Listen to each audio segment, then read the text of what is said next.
Bonjour l'Afrique, voici Business Africa sur Africa News. Je suis Ignatius Anor, en vitrine. Le plus long pont d'Afrique suspendu au-dessus de la mer, construit au Mozambique pour stimuler l'économie locale. Le groupe Lafarge inaugure sa troisième cimenterie à Yaoundé au Cameroun, mais quel est l'impact sur les prix dans un secteur très concurrentiel? Et la Chine qui courtise l'Afrique avec son initiative La route de la soie. Commençons par l'Afrique du Sud-Est où le plus long pont suspendu du continent devrait stimuler l'économie mozambicaine. Le projet de plus de 785 millions de dollars devrait non seulement favoriser la réduction des tarifs de transport encore élevés, mais aussi favoriser les gains de temps. Michael Dibi et Chancellor Lembe soulignent que le projet est aussi source d'emplois et de formation professionnelle pour des milliers de Mozambicains. C'est un symbole du boom économique au Mozambique, le pont Maputo-Katembe. Ce géant ouvrage aux dimensions exceptionnelles de 3 km de long avec 60 mètres au-dessus du niveau de la mer. Financé par un prêt chinois, le pont permet d'enjamber la baie de Maputo et de relier rapidement la capitale mozambicaine au sud du pays, rapprochant ainsi le Mozambique de l'Afrique du Sud. Ce projet titanesque, débuté en juin 2014, va contribuer à améliorer les conditions de vie des Mozambicains en facilitant la circulation des marchandises et des passagers. J'achète la nourriture en Afrique du Sud. Je vais à Maputo. Avant, il fallait 4 à 5 heures pour atteindre la frontière. Il y avait une longue file d'attente et la route était mauvaise. Mais maintenant, c'est facile.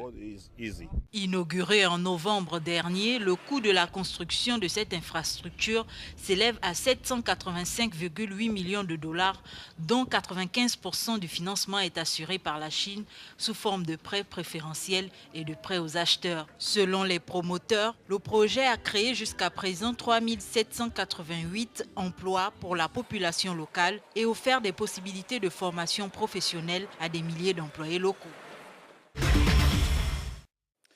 Le groupe Lafarge a inauguré sa troisième cimenterie au Cameroun. C'est une première pour la capitale Yaoundé. La société industrielle française a déjà 2 usines à Douala et Figuil dans le nord du pays. Le marché du ciment est largement dominé par Cimaf Cameroun, Mira Cement, Dangote et Metsem dans ce pays d'Afrique centrale. Pour les analystes, l'industrie du ciment a connu une année 2018 difficile, mais elle espère un rebond cette année et au-delà. Delafin Jolsim est directeur du groupe Lafarge en charge de l'Afrique centrale et de l'Ouest. Je crois que, et c'est toujours ce que je dis lorsque je visite un client, si on prend l'exemple d'un client qui produit des blocs, ce qui est important pour lui, alors évidemment le prix du sac, le prix facial est un élément important. Mais l'élément le plus important, c'est d'une part, combien de blocs pourra-t-il produire avec ce sac, et d'autre part, quelle sera la qualité des blocs produits. Parce qu'aujourd'hui, le marché camerounais de la construction se transforme et devient de plus en plus sophistiqué. L'usine devrait produire 500 000 tonnes de ciment par an, avec de nouveaux types de ciment en termes de résistance grâce à une technologie de pointe, indique la société. Au début du premier trimestre, le groupe Lafarge a réalisé un chiffre d'affaires supérieur à 30% et d'ici 2020, il est prévu d'augmenter la production de l'usine de Figuil, au nord du pays, de 150 000 à 190 000 tonnes par an.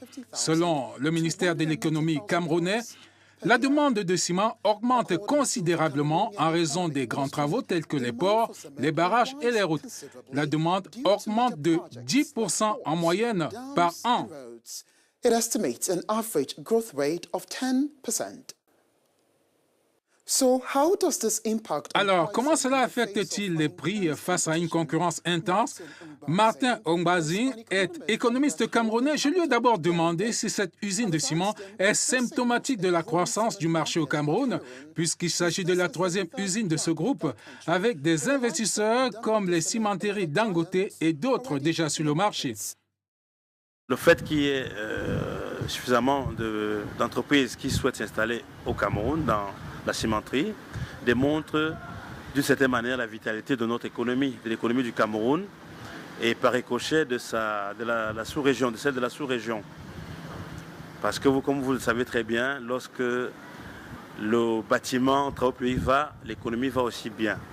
Donc au jour d'aujourd'hui, le Cameroun est certainement, à travers tous ces projets structurants, un pays qui est amené à consommer du ciment dans la réalisation de tous ces projets-là. Donc naturellement, le fait que Dangote soit là, le fait que CIMAF soit là, déjà ils sont 4, et Metsem déjà aussi, ils sont 4 aujourd'hui avec Simencam, démontre à suffisance que notre économie est en train de progresser, même si ça ne se voit pas. Mais vous savez que quand le bâtiment va, c'est tout ce qui va avec. C'est la consommation qui repart, c'est l'économie qui repart, c'est le chômage qui baisse. Comment ce dynamisme impacte-t-il les prix du ciment sur le marché? Il est clair que dans la logique économique classique, le fait qu'il y ait beaucoup d'offres devrait normalement faire baisser les prix. Mais vous voyez, nous sommes un peu dans une sorte de marché oligopolistique, c'est-à-dire que où une poignée d'entreprises gère tout un secteur. Et naturellement, nous devions aujourd'hui arriver au Cameroun à un prix relativement bas du sac de ciment, ce qui n'est pas le cas aujourd'hui. Donc, il se pourrait que cela est dû aux premiers arrivés. C'est-à-dire que ce n'est pas des barrières qui sont mises de façon transparente, clairvoyante aux yeux de tout le monde à l'entrée de d'autres entreprises, mais c'est une forme quand même, je peux dire, de dictature de ceux qui veulent entrer dans ce secteur-là.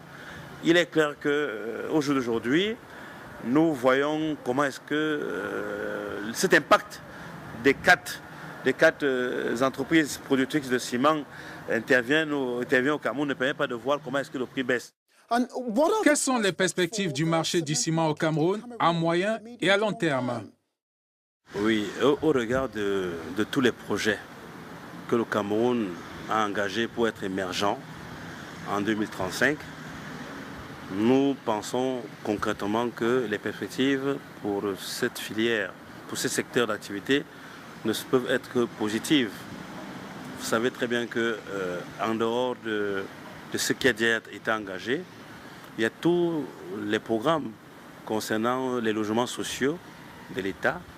Il y a tout ce qui concerne les routes à bitumer, les ponts à construire.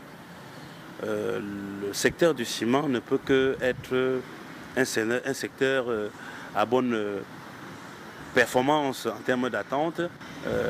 Nous avons la capacité aujourd'hui et la possibilité de dire sans jambage que cette progression va s'accélérer. Et d'ailleurs, il paraît qu'il y a une cinquième entreprise qui va s'implanter dans ce secteur-là. C'est dire que s'il y a un appétit en ce qui concerne ce secteur, ça veut dire qu'il est porteur. Ça veut dire que les perspectives, naturellement, sont bonnes. Nous vous remercions pour votre disponibilité, Monsieur Martin Ogbazing. Martin Ogbazing est un économiste camerounais basé à Yaoundé au Cameroun. Vous êtes sur Business Africa. Nous revenons après une pause.